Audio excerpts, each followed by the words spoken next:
Quiero invitarlo a ustedes a buscar en su Biblia en Zacarías capítulo 3.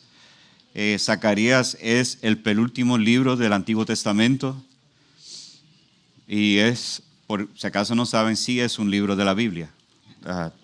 Es uno de esos libros que casi nunca citamos, es uno de esos libros que casi nunca llamamos la atención, no es como el libro de Romanos, otros libros así que usamos frecuentemente, pero sin embargo, es un libro que ha sido inspirado por el Espíritu Santo y es palabra de Dios. Y queremos, como siempre, exponer, extraer lo que dice la palabra de Dios para nosotros poder aplicarlo en este día.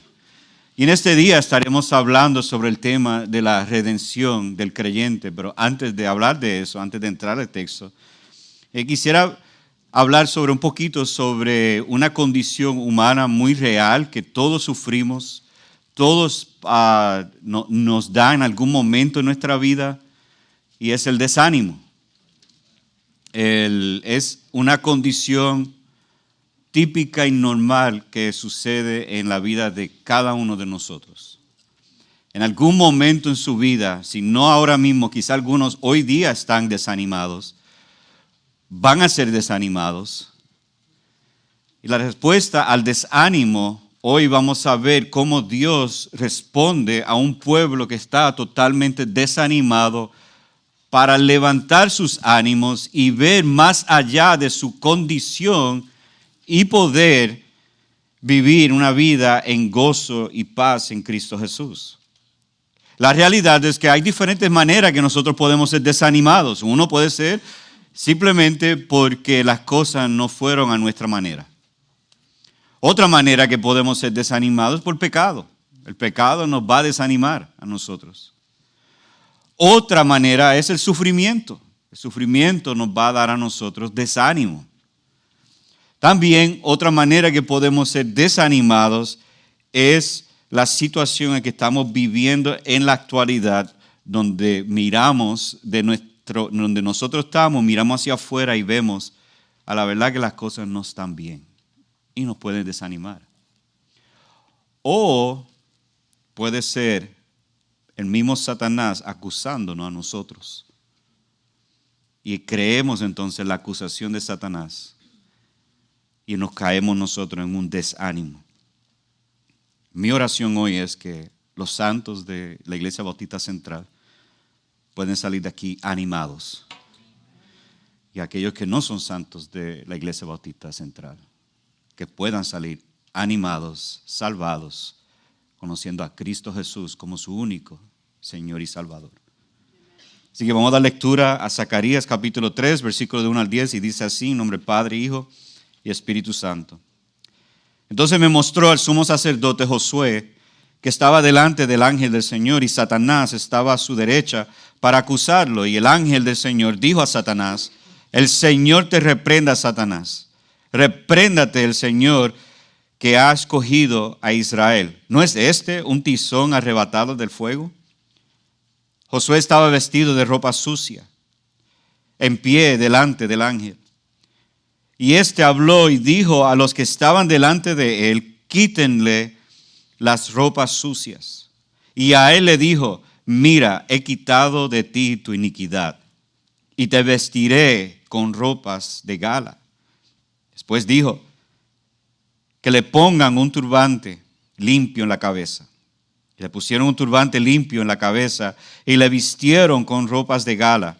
Y el ángel del Señor estaba allí. Entonces el ángel del Señor amonestó a Josué diciendo: así dice el Señor de los ejércitos, si andas en mis caminos y si guardas mis ordenanzas, también tú gobernarás mi casa. Además tendrás a tu cargo mis atrios y te daré libre acceso entre estos que están aquí. Escucha ahora, Josué, sumo sacerdote, tú y tus compañeros que se sientan ante ti, que son hombres de presagio, pues yo voy a traer a mi siervo el renuevo, porque la piedra que he puesto delante de Josué, sobre esta única piedra hay 7 ojos. Yo grabaré una inscripción en ella, declara el Señor de los ejércitos, y quitaré la iniquidad de esta tierra en un solo día. Aquel día, declara el Señor de los ejércitos, convidarán cada uno a su prójimo bajo su parra y bajo su higuera. Oremos. Señor, si estos textos son difíciles, esta visión contextualmente para nosotros se nos hace difícil. Y yo te ruego ahora, por amor a tu Hijo Cristo Jesús, en su nombre yo pido esto, que tu Espíritu Santo ilumine nuestro entendimiento, que podemos entender claramente lo que dice el texto y sobre todo que podemos obrar, andar en los caminos del Señor y guardar tus ordenanzas. Te suplico, Señor, si hay alguien hoy que no conoce a Cristo, que pueda ver que Cristo quita la ropa sucia, impone su justicia, su ropa sobre cada uno que confía en Cristo Jesús, que cree en Cristo Jesús y se arrepiente de su pecado. Haga tu obra hoy, Señor. Te lo rogamos en el nombre de Jesús. Amén. Para dar un poquito de contexto, el Señor ha llamado a Judá a volver a Él y Él volverá a ellos. En este contexto, los hijos de Israel habían sido sacados de Jerusalén. Fueron a Babilonia, Babilonia cambió de imperio y luego de ese cambio de imperio hay una oportunidad para ellos volver a Jerusalén. Después de 70 años en cautividad, Señor los llama otra vez a través de Nehemías para volver y reconstruir las murallas y después llama a Esdras para construir el templo, la cual era el lugar de adoración para Dios. Cuando llegan allí y empiezan la construcción del templo, hubo una pausa porque las naciones se enojaron contra Israel y empezaron a crear problemas ante el pueblo de Dios. Y aquí estas profecías, estas visiones que estamos viendo, está justamente en ese contexto. Imagínense si ustedes pueden. Vamos a transportarnos unos 1000 años, 1000 y pico años atrás. Bueno, más, como unos 3000 y pico de años atrás. Imagínate ustedes bajo la cautividad de otra nación, donde tienen que aprender su idioma, tienen que hacer sus costumbres, y hay una oportunidad para volver a tu país, al cual tú amas, y has deseado volver. Entonces vuelve, ve la ruina que hay en toda la ciudad donde tu familia se crió, donde tú quizás estuviste allí. De momento están construyendo y están poniendo todo al día y de repente dicen, para que ya no pueden más. Imagínate el desánimo que hay ahora en el pueblo. El Señor nos sacó, nos vuelve a traer y ahora no podemos construir, no podemos continuar la construcción. Es evidente que este pueblo estaba desanimado y en ese desánimo el Señor envía a su profeta Zacarías para animar al pueblo. Aquí Zacarías recibe 8 visiones en una noche de unas revelaciones de Dios. Ahora es importante entender esto porque esto no es una clase de hermenéutica, interpretación de la Biblia, pero sí necesito hablar de esto porque es importante entender la diferencia entre un profeta y un vidente. Hay profetas que son videntes. Videntes viene de la palabra ver. Y ellos veían visiones apocalípticas. Ellos veían visiones que Dios le había dado para animar al pueblo. Habían otros profetas que eran oyentes. Ellos escuchaban las revelaciones de Dios y ellos entonces se lo compartía al pueblo de Dios. Estas visiones que estamos viendo son muy parecidas a las del libro de Apocalipsis. Y siempre presenta una perspectiva del cielo de eventos terrenal que revelan la soberanía de Dios a un pueblo oprimido. Y aquí en Zacarías hay un pueblo oprimido, hay un pueblo desanimado. Y este pueblo desanimado escucha estas visiones, las visiones que tuvo Zacarías, Y el fin de estas profecías es animarlos. Interesante que las profecías que venían del oído eran de condenación, pero las visiones que veían eran para animar. De hecho, el libro de Apocalipsis tiene la función de animar la iglesia que estaba deprimida, estaba desanimada.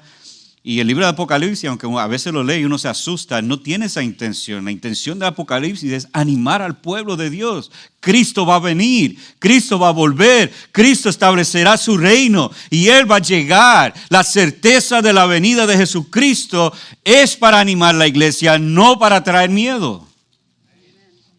Entonces aquí tenemos algo muy parecido a lo que vemos en el libro de Apocalipsis. Hay un pueblo desanimado que necesita ser animado. Entonces, en estos primeros 6 capítulos, vemos, y aquí hay, si quieren tomar una foto adelante, está en su papel también.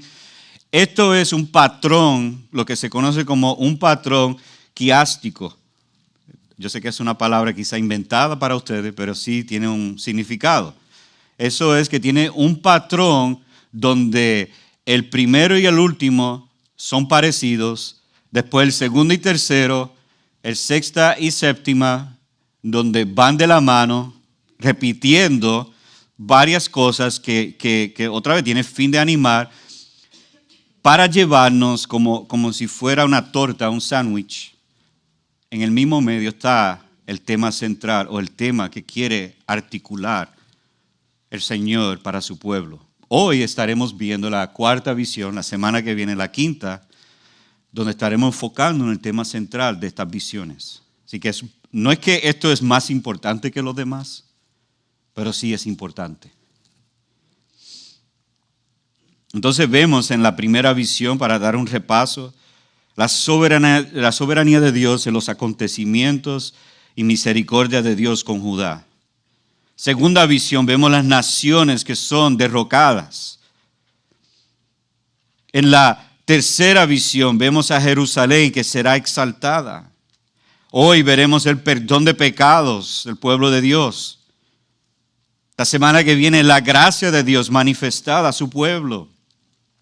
El capítulo 5 de 1 al 4, la sexta visión, el rollo que vuela es un símbolo de juicios divinos. Perdóname. La séptima visión es Israel llenará la medida de su iniquidad. Ese es el Efa. Y el Señor detendrá, Él va a poner pausa, parar la iniquidad de Israel. Y ahí está la masa del plomo. Y el curso del pecado en la nación. Dios va a tener misericordia de ellos. Y el sexto vemos la octava visión en capítulo 6 de 1 al 15. Otra vez la soberanía de Dios en los juicios divinos contra las naciones y la misericordia de Dios a través del Mesías. Así que estos patrones nos van a ayudar a nosotros poder entender. Pero estas 8 visiones se tienen que entender, se tienen que interpretarse como todo, no separados unos del otros. Ya que cada uno contribuye a la imagen total del papel de Israel en una nueva era que está a punto de amanecer. Es decir, va a haber unos cambios. Ellos van a entrar en una nueva era como nación. Igualmente, yo creo que providencialmente el Señor nos ha dado este libro para esta iglesia porque vamos a entrar en una nueva era pronto nosotros. Estamos en búsqueda de un nuevo lugar. Estamos buscando alcanzar la ciudad. Dios está haciendo algo en medio de nosotros. Está inquietando al pueblo para enviar más obreros, para llevar el evangelio, para hacer misiones, para poder mudarnos de otro lugar y echar raíces en un lugar. Aunque parezca, esto es yo creo la interpretación total de todo esto, aunque parezca que las naciones están prosperando contra el pueblo de Dios, la verdadera victoria que tenemos lo encontramos en nuestra redención. Seguramente el Señor juzgará a las naciones por su iniquidad y el pueblo de Dios será restaurado por la gracia y misericordia de Dios.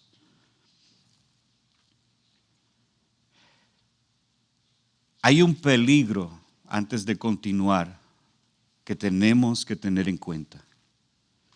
El peligro es la apatía. La apatía, para definirlo, es esto: de no apreciar las cosas grandes de Dios y enfocarnos en lo pequeño. Un ejemplo: la grandeza de la gracia y la misericordia de Dios que se extiende al pecador para salvarlo es algo que nunca debemos olvidarnos. Eso es grande. ¿Me están viendo? ¿Están viendo? Eso es algo grande. Y muchas veces nos enfocamos en lo pequeño. Ay, a alguien se le olvidó limpiar el baño. A alguien se le olvidó pasar vacuum al piso. A alguien se le olvidó traer café. A alguien se le olvidó. Entonces empezamos a enfocarnos en lo mínimo y nos olvidamos de lo máximo. Y eso crea apatía. Eso pasa en nuestra vida.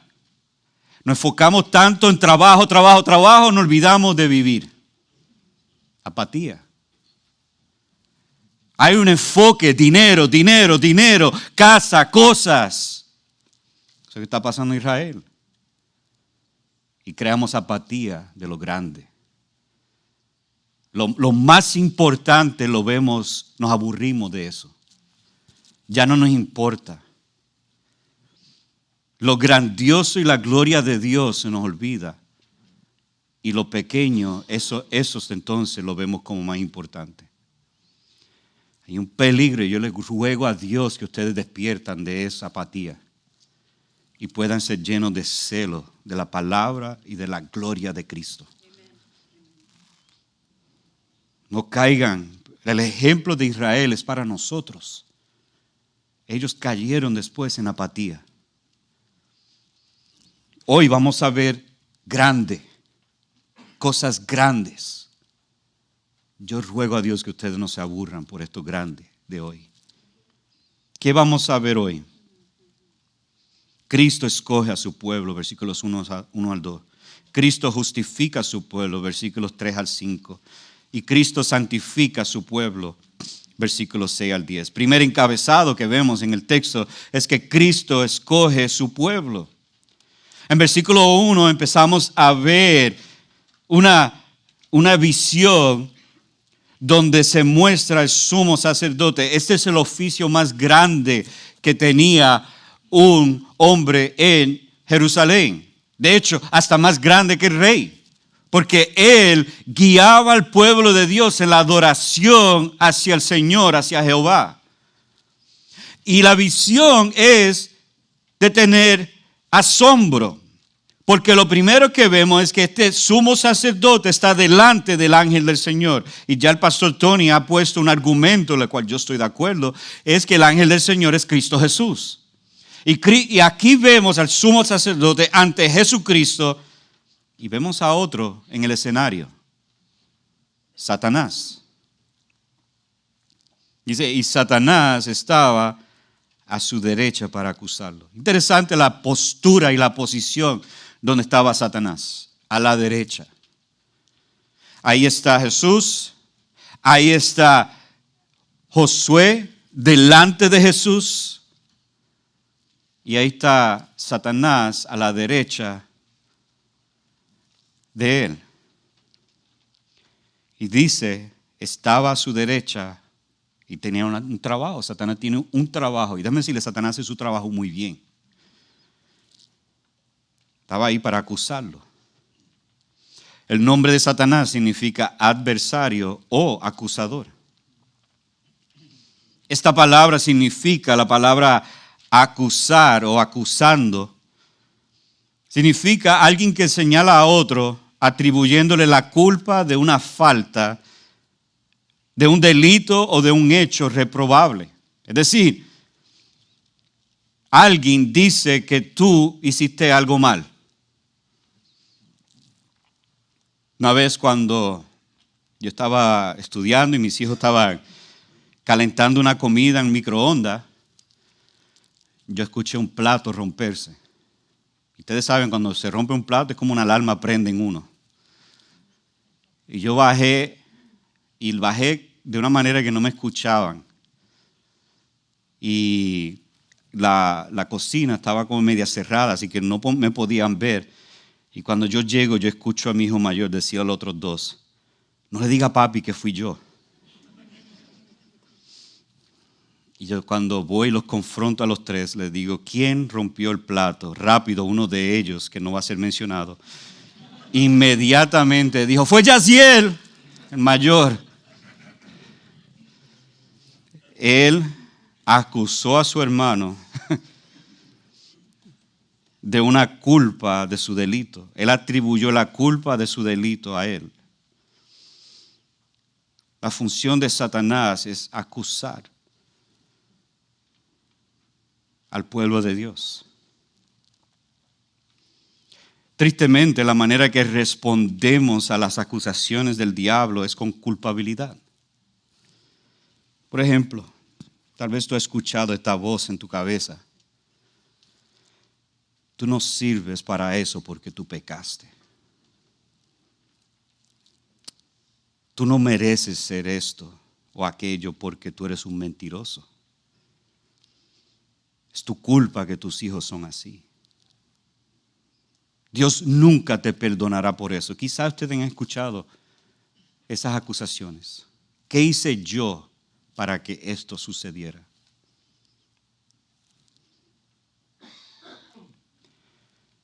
Lo triste es que Apocalipsis 12:10 nos dice que Satanás no descansa en su acusación a los creyentes. Dice el texto, el acusador de nuestros hermanos, el que los acusa delante de nuestro Dios día y noche. Él está delante de Dios acusándonos día y noche. Él nos descansa en acusarnos a nosotros. Y de hecho tenemos que tener cuidado que nosotros no hagamos el trabajo de Satanás. Él ya sabe hacer su trabajo, pero no nos corresponde a nosotros acusar a otros de sus pecados. Tengamos cuidado que nosotros no seamos como Satanás en acusar a otros hermanos. Ay, este hermano no es creyente porque no hace esto o aquello. Eso es satánico, amados. Tengan mucho cuidado en su acusación de atribuirle a otra persona un pecado sin saber todas las circunstancias. Y Satanás se atrevió ante Dios a acusar a Josué. ¿Por qué lo acusó?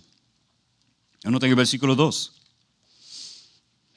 Después que lo reprende, bueno, antes de ir a ver el por qué lo acusó, creo que es necesario ver cómo Jesús responde a Satanás. Dice el texto, el ángel del Señor dijo a Satanás, el Señor te reprenda, Satanás, repréndate el Señor. 2 veces repite una reprensión hacia él.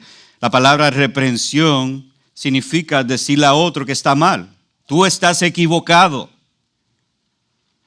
Lo que tú dices no tiene base. El ángel del Señor, quien es Cristo Jesús, le dice a Satanás, estás mal.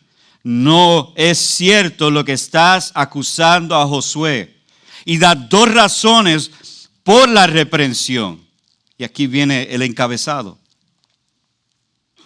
Primeramente, la primera razón porque tu acusación no es correcta es porque Jesús ha escogido a Jerusalén. Noten el texto. Repréndate el Señor que ha escogido a Jerusalén. Jerusalén y Josué son sinónimos porque él representa al pueblo de Dios. Es decir, lo que ahora mismo Jesús está diciendo es que su pueblo ha sido escogido por él. Nosotros no escogemos a Dios, nosotros no escogemos a Cristo, Cristo nos escoge a nosotros. Porque nosotros estamos perdidos. Jesús no está perdido.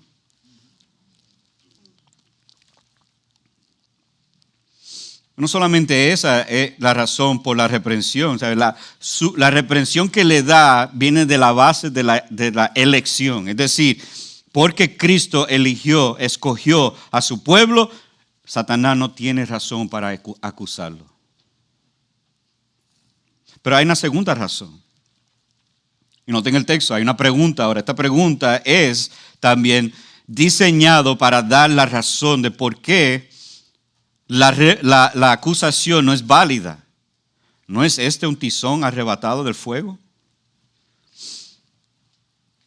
Ahora, para quizá algunos ven este texto y dicen, ¿y qué significa eso? Bueno, un tizón es una madera que se usa para quemar el fuego.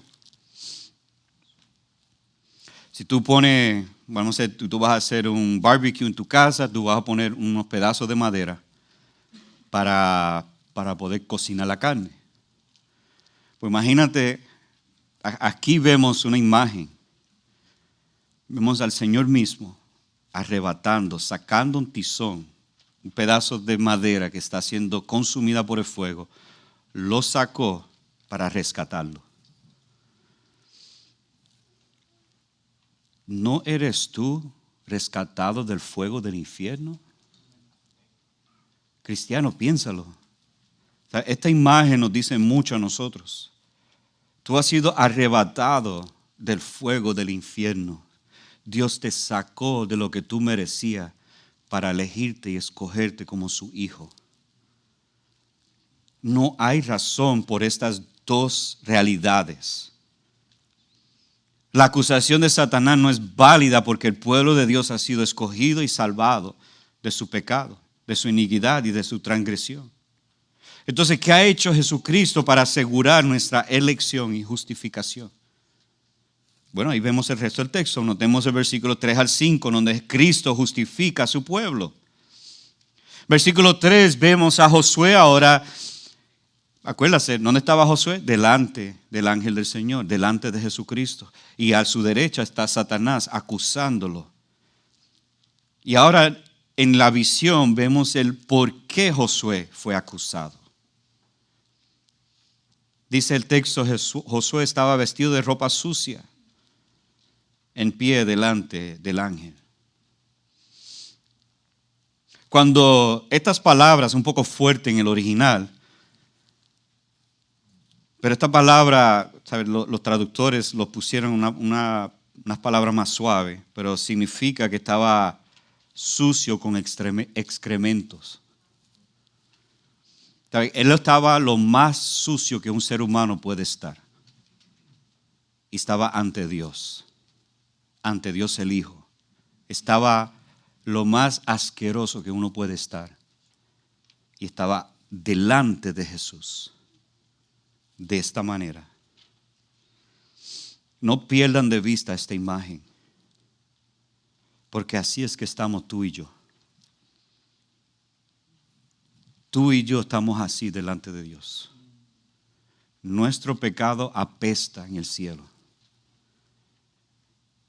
Uno no quiere estar al lado de alguien que tenga ese tipo de peste en su cuerpo. Es rechazado.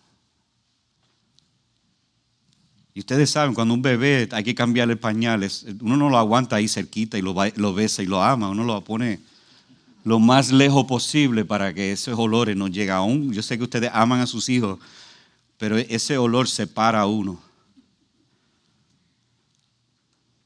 Pero vemos lo contrario aquí. En vez de separar a Josué y decirle, Satanás tiene razón. Todas las acusaciones tienen razón.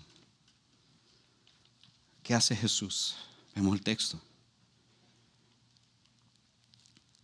Vemos que esta vestimenta que tiene una función de ser él, de hecho la vestimenta que tenía un sumo sacerdote, él se lo ponía para que él pudiera ser santo ante Dios. Éxodo 28 y 29, los dos capítulos, habla con gran detalle todos los pedazos que tiene la vestimenta de un sumo sacerdote y tenía que ser limpio, tenía que ser intachable, tenía que ser de una manera perfecta, porque este hombre iba delante de Dios en el lugar altísimo.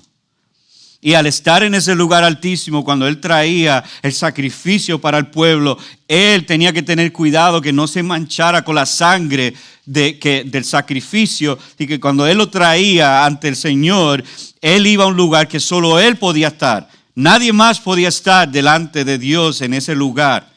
Y al estar en ese lugar, vemos esta imagen de un hombre que tenía que estar intachable, lo vemos completamente sucio.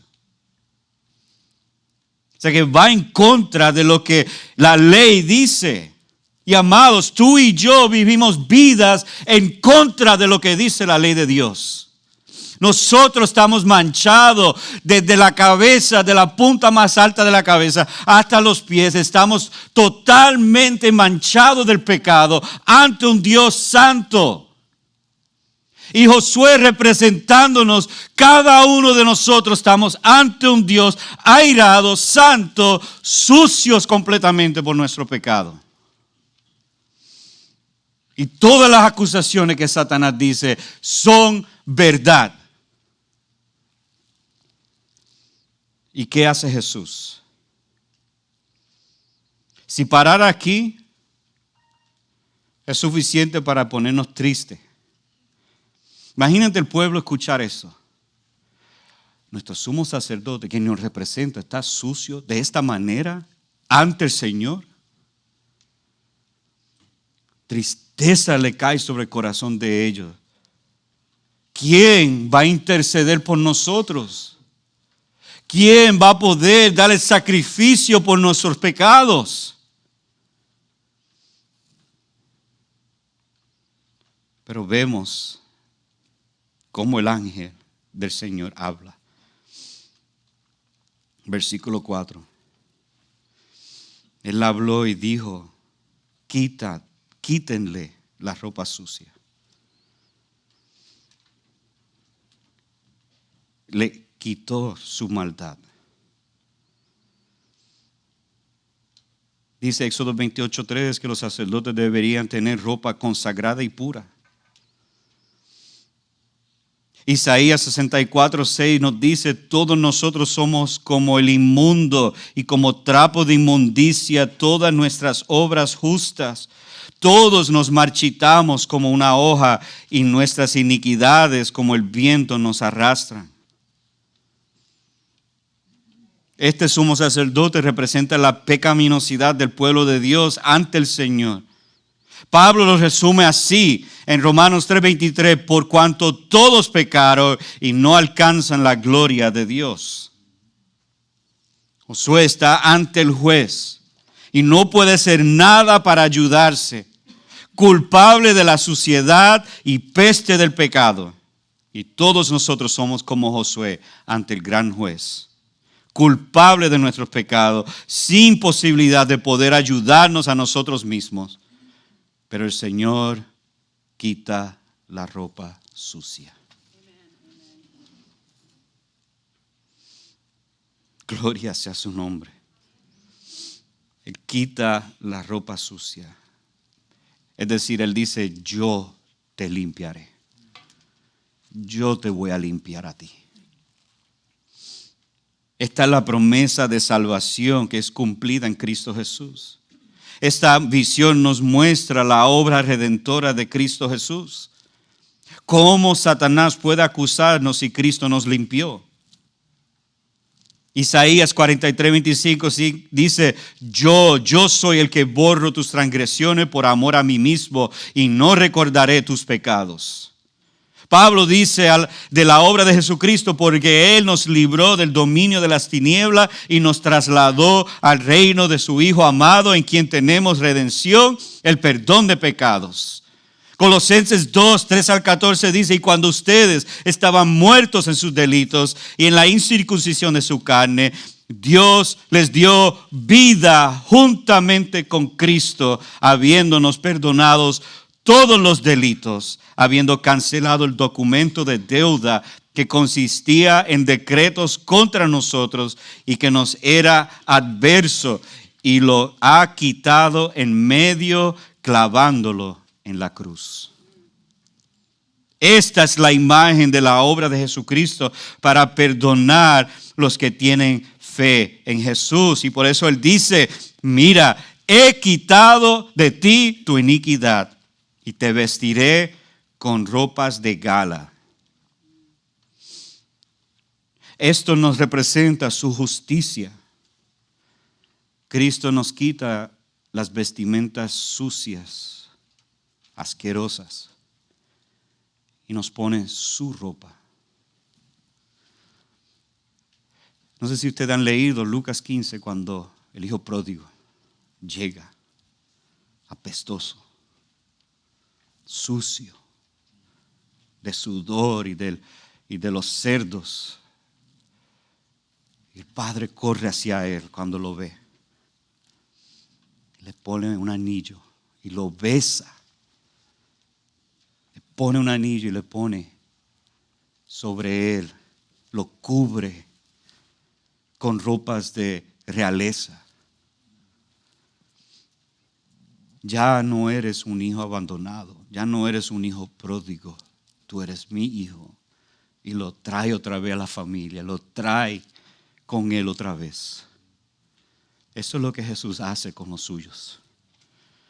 Cuando se arrepientan y vienen a Él, Él nos viste de su justicia, nos cubre nuestra vergüenza de pecado y nos llena de Él mismo. Como una gallina que cuida a los pollitos, que los pone a su lado y nadie puede entrar allí. Así Cristo nos pone con Él. Cuando Él vio Jerusalén, Él quería traerlos a Él y ellos no lo querían a Él. Pero aquellos que vienen a Él, aquellos que van a Él en arrepentimiento, seguramente los trae a Él y los cubre y los cuida y los viste de nuevo. Esto se conoce como el glorioso intercambio. Cristo toma mis pecados en la cruz. Mi suciedad Él toma. Y Él me da su vida perfecta. Su justicia es puesta en mí. Es la misma imagen que vemos en Apocalipsis 3, 4 al 5, cuando Jesucristo le dice a la iglesia de Sardis, pero tienes unos pocos en Sardis que no han manchado sus vestiduras y andarán conmigo vestidos de blanco porque son dignos. Así el vencedor será vestido de vestiduras blancas y no borraré su nombre de la vida, del libro de la vida, y reconoceré su nombre delante de mí, Padre, y delante de sus ángeles. ¿Cómo somos vestidos en vestiduras de gala? ¿Cómo somos vestidos con vestiduras blancas? Arrepentirnos de nuestros pecados y creer en Jesucristo. Tener fe en la persona y obra de Jesucristo. En capítulo 1:3, Zacarías, Jesús, el Señor dice, vuelvan a mí, declara el Señor de los ejércitos, yo volveré a ustedes. La acusación de Satanás no era válida, era una mentira porque él está acusando al Hijo de Dios. Porque ya lo que yo cometí, todos mis pecados han sido puestos en Cristo. Y ahora lo que Dios ve es un pecador vestido en la justicia de Jesucristo. Y los olores fragantes de Cristo ahora son los que salen de mí. Y Cristo en la cruz ahí lo clavó para siempre. Entonces, como dice Romanos 8:33, ¿quién acusará a los escogidos de Dios? Dios es el que justifica. ¿Quién es el que condena? Cristo Jesús es el que murió, sí, aún más, el que resucitó, el que además está a la diestra del Padre, el que también intercede por nosotros. ¿Quién puede Nadie puede, Satanás no puede interceder, perdóname, no puede acusarte más. ¿Por qué? Porque aquí, como vemos en esta imagen, Jesucristo intercede por Josué. Él lo viste con ropa, Él lo vuelve a traer con Él y le limpia de su iniquidad. ¿Cómo lo hizo? A través de su sacrificio en la cruz del Calvario. ¿Quién nos puede acusar ahora? El que nos acusa tiene que acusar a Dios. ¿Quién me puede condenar? Ya no hay condenación para los que están en Cristo Jesús. Romanos 8:1. Y esto no es algo para yo jactarme, amados. Esto está diseñado para humillarme. Y si eso fuera poco ahora, no solo lo viste a Él con ropas limpias, pero también el texto continúa y después dice que le ponga un turbante limpio en la cabeza. Cúbrale la cabeza. En Éxodo 28:40, ellos tenían lo que se conoce como mitras, que es lo mismo que un turbante. Y estas mitras dicen en Éxodo 28:40, y les harás mitras para gloria y hermosura. Estas mitras o turbante tenía junto una lámina que estaba frente del sumo sacerdote. Y mientras el sumo sacerdote está trabajando, esta lámina estaba frente de él continuamente y decía estas palabras: santidad al Señor. Yo estoy convencido que ese turbante simboliza la santidad que es impuesta sobre nosotros. No es nuestra santidad, la santidad de Cristo que es puesto en nosotros. El sumo sacerdote tenía que ser recordado a través de la lámina que Él es santo al Señor. Lo que nos llama la atención es que el ángel del Señor le puso un turbante para declararlo santo. Y en vez de ser santo al Señor, Él es santo por el Señor.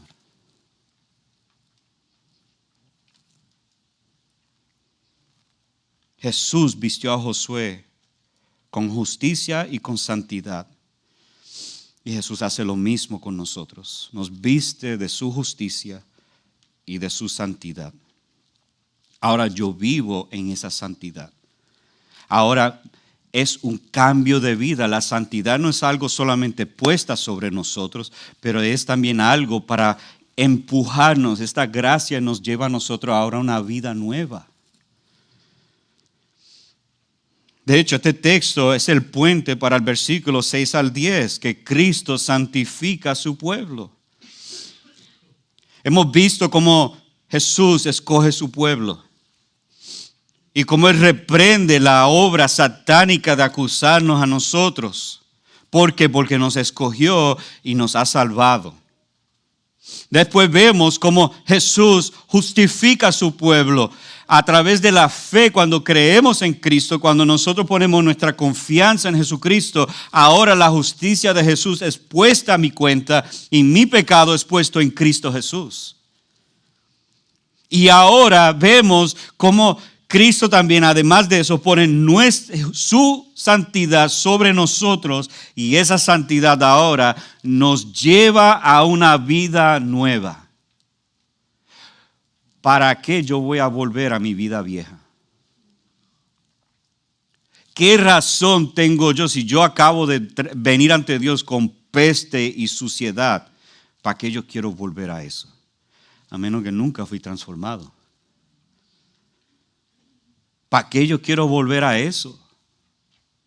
¿Qué de bueno da el mundo? ¿Qué puede traer bien el mundo a nosotros? El problema que tenemos es que el pecado llama tanto, nos paraliza poder vivir en santidad. Pero Jesús pone un turbante en nuestra cabeza. Yo creo que eso es la palabra. Yo creo que esto es más allá, porque como tenía esa lámina que decía santo al Señor, yo creo que esto es un recordatorio para nosotros los cristianos de meditar continuamente en la palabra de Dios para continuar en nuestra santidad. Porque vemos, no tengo el versículo 6 al 10, vemos una amonestación a una nueva vida. Jesús le dice a Josué, y no solamente esto viene con la fuerza del Señor de los ejércitos.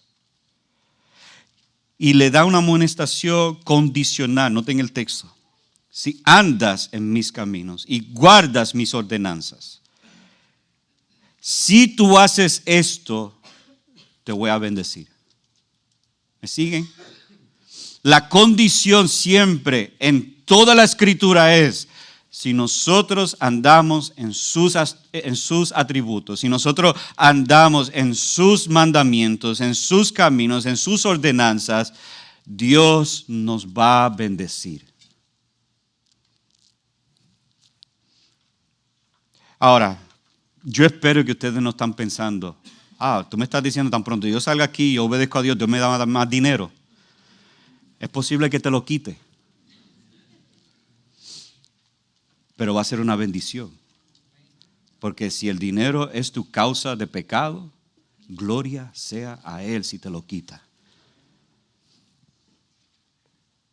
Pero la obediencia siempre viene acompañada con bendición. Porque Dios es bueno. Él no tiene que darnos bendición. Nosotros estamos obligados a obedecerlo. Pero porque Dios es bueno, nos bendice. La palabra bendición es feliz, nos da gozo, nos da felicidad. Y estas ordenanzas, esta amonestación es doble. Porque te justifica, porque eres santo, tú debes de vivir de esta manera. Pedro nos dice en 1 de Pedro 1, 14, 16, como hijos obedientes, no se conformen a los deseos que antes tenían en su ignorancia, sino que así como aquel que los llamó es santo, así también sean ustedes santos en toda su manera de vivir, porque escrito está, sean santos porque yo soy santo.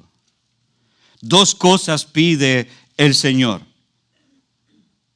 Anda en mis caminos, guarda mis ordenanzas. La primera cosa que anda en mis caminos es una relación con Jesucristo. Si me amas, sigues mis mandamientos, dice Jesús en el libro de Juan. Así que la primera amonestación es al pueblo de Dios, si amas al Señor, sigue su mandamiento. Esa relación con Cristo Jesús, esa relación personal de amor, de conocimiento, que crezca cada día más. El segundo es un llamado a ministrar, a trabajar. Guarda mis ordenanzas, un llamado al servicio a todos los justificados. La segunda lo vimos 2 semanas atrás cuando vimos Efesios 4, que los santos son equipados para la obra del ministerio. Ahora el ángel del Señor les da esperanza por medio de una profecía.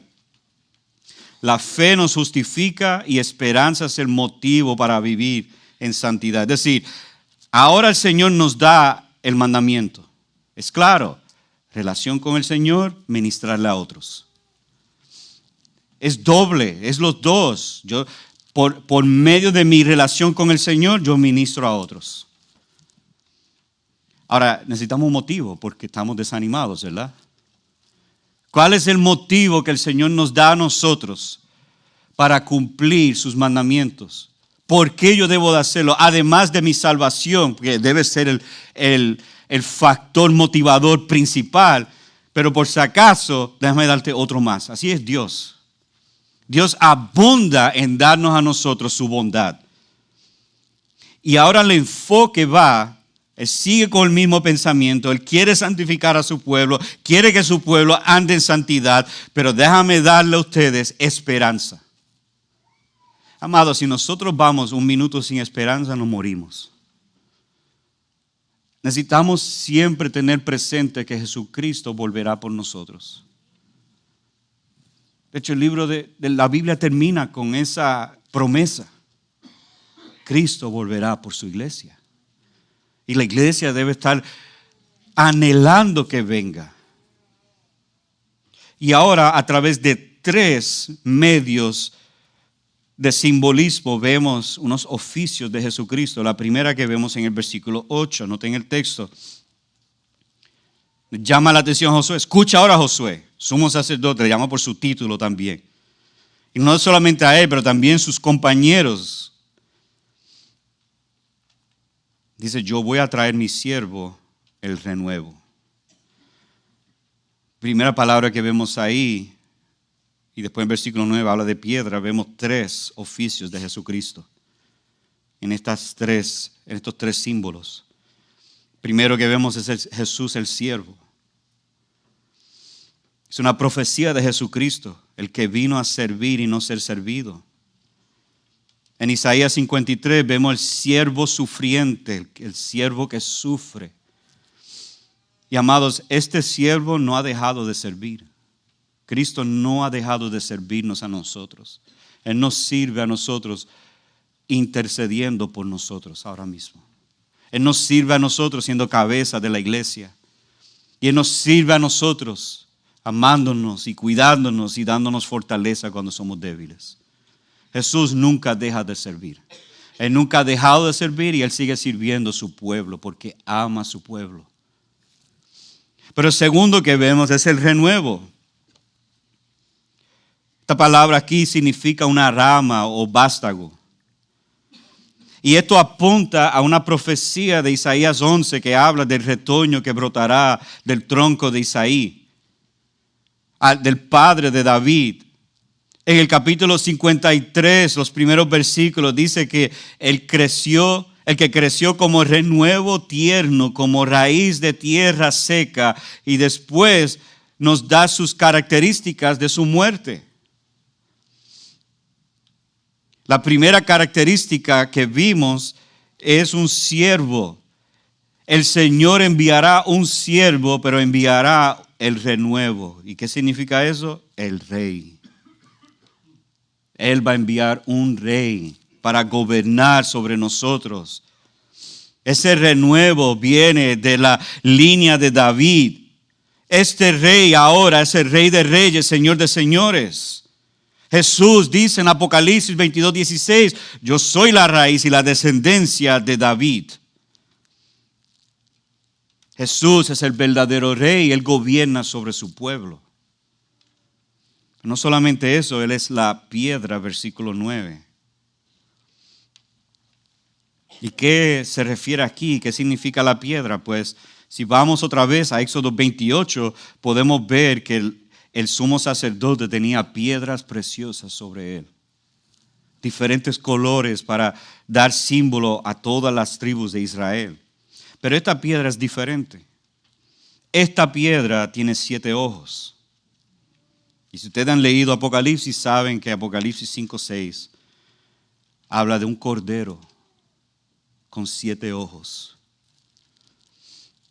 Y nos interpreta qué significa. Es el Espíritu Santo que mora con Jesús. Y de la omnisciencia del Espíritu, que el número 7 significa completo, o sea que el Espíritu ve todas las cosas. Y está en Cristo. Entonces, ¿qué significa esta piedra? ¿Qué es lo que nos dice a nosotros? Nos dice que Jesús es un sacerdote. Él obra de manera como intercesor entre Dios y los hombres. Hebreos 9:12 nos dice que Él entró al lugar santísimo una vez para siempre, no por medio de la sangre de machos cabríos y de becerros, sino por medio de su propia sangre, obteniendo eterna redención. Él es el sumo sacerdote perfecto. Josué era un sumo sacerdote y él tenía que ser limpiado, pero vendrá uno. Esta profecía dice, vendrá uno con 7 ojos, perfecto, que no solamente vendrá para interceder entre Dios y el hombre, pero Él será el sacrificio también. Por eso Apocalipsis nos da esa imagen de un cordero con los 7 ojos, porque Él no solamente intercede por el pueblo, Él es el sacrificio también por el pueblo. Y dio su sangre para salvar a su pueblo. Él es el perfecto siervo. Él es el perfecto Rey y Él es el perfecto sacerdote. La esperanza para este pueblo que vendrá uno que los salvará a ellos.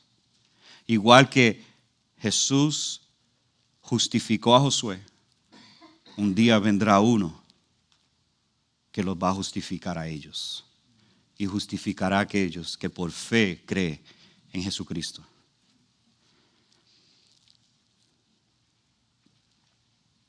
Ahora, ¿por qué debemos vivir la vida nueva? Porque Cristo ha pagado un gran precio por nosotros. ¿Cómo yo entonces trabajo con el desánimo? Como hemos visto en el texto, vimos en este texto que nosotros tenemos que mirar más allá de nosotros para poder ser animados. El versículo 10 es un poco diferente, pero aquí nos dice algo. Final del versículo 9 y versículo 10. Vemos una promesa dada al pueblo. Porque voy a enviar a este siervo, rey y sacerdote. Voy a hacer esto. Quitaré la iniquidad de esta tierra en un solo día. ¿Qué fue la obra que Dios hizo en Cristo Jesús para quitar la iniquidad? En un día. La cruz del Calvario.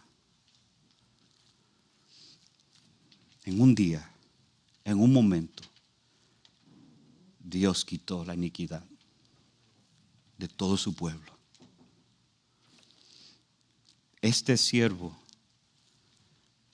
aleluya, este siervo, este rey, este sacerdote, quitará la iniquidad en un solo día. Ya no hay acusación. Lo que Satanás trató de hacer, Jesús lo deshizo en un solo día. Si eso no te anima, yo no sé qué más. No sé qué más darte. Entonces vemos en el versículo 10 que hay una promesa escatológica, una promesa en el futuro. En el versículo 10 nos apunta a otra realidad del reinado de Salomón en Primera de Reyes 4:25. Es como si fuera palabra por palabra cómo vivía bajo el reinado de Salomón. Convidarán cada uno a su prójimo bajo su parra y bajo su higuera. ¿Qué significa eso? Que hubo prosperidad, hubo paz, hubo gozo en el reino de Salomón. Y era un porvenir donde un día el pueblo de Dios experimentará gozo, bendición y paz. Y Cristo, que es mejor que Salomón, reinará sobre nosotros. Eso nos debe animar.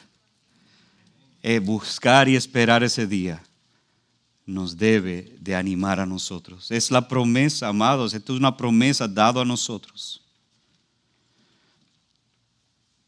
Que un día experimentaremos el reinado de Cristo. Ahora mismo lo estamos experimentando, pero en parte. Pero un día lo experimentaremos en su totalidad. Así que echen para adelante, amados. Anímense con estas palabras. Que Cristo un día volverá por nosotros. Y un día estaremos con Él para siempre. Sean animados con esas palabras de las bendiciones que son nuestros en Cristo Jesús. Un día vendrá uno mejor. Esto fue las palabras de Josué. Esa persona sabemos que es Jesucristo. Y miramos hacia atrás y vemos a aquel que en un día quitó la iniquidad por medio de su sacrificio. Así que cuando estamos rodeados de un mundo y viendo que el pecado parece prosperar, amado, recuerda tu redención. Cuando estás desanimado, recuerda tu redención. Y sepas que Jesucristo vino como prometido y un día volverá para nosotros. Y Él establecerá su reino eterno y tendremos paz y gozo para siempre.